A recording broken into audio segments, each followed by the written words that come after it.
When Sarah and I got married, I thought I had found the kind of love that only exists in quiet promises and unshakable loyalty. We built a small home together, filled it with laughter, and dreamed about a future where nothing could break us. But slowly, over the years, something changed. Her eyes that once looked at me with warmth started drifting toward her phone more often than my face. It began with small arguments, missed calls, late replies, sudden girls' nights that lasted until morning. I tried not to suspect anything at first. I wanted to believe her. But one evening, as we sat at dinner, I asked her why she was so distant. She looked up from her phone and said sharply, "You don't own me, Daniel. I'm not your property." Her words hit harder than any argument we had ever had. I stared at her, trying to hold my calm. "I never said you were," I replied quietly. "But if being faithful feels like ownership to you, then maybe you've already left this marriage." She rolled her eyes, grabbed her purse, and walked out, leaving her food untouched. I sat there for a long time, realizing the woman across the table wasn't my Sarah anymore. The next day, I decided to confront the truth I'd been avoiding. I checked our shared phone bill, something I had never done before. Her call history showed dozens of late-night conversations with a number I didn't recognize. My stomach twisted as I copied the number and searched it online.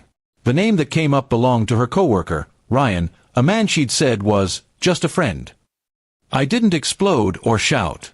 I simply texted her, "Sarah, if you found someone else, just say it. You don't have to lie anymore." Her reply came a minute later, "I'm not your property. Stop controlling me." My hands trembled, but I forced myself to stay calm. I typed back, "Then you're not my wife."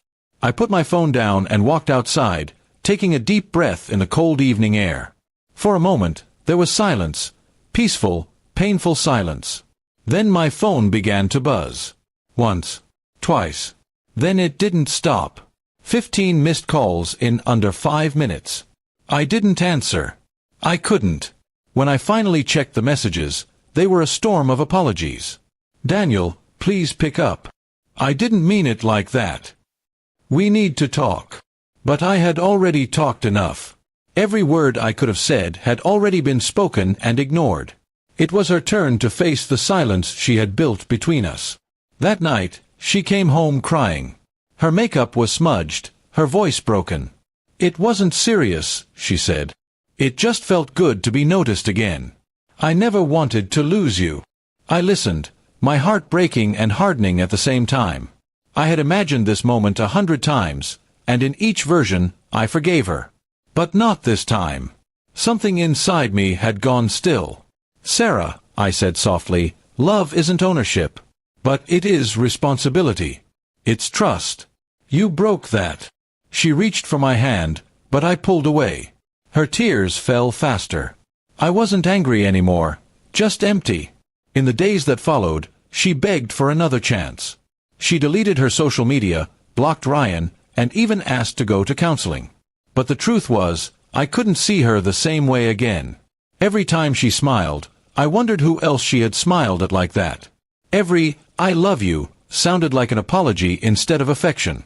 I filed for separation quietly, without drama. She signed the papers, sobbing through every page. I didn't gloat or remind her of the 15 missed calls. I didn't need to. The silence between us said everything. Months passed, and I rebuilt my life piece by piece. I learned to cook for one, to sleep on one side of the bed without feeling lonely, to enjoy mornings without waiting for anyone's good morning text.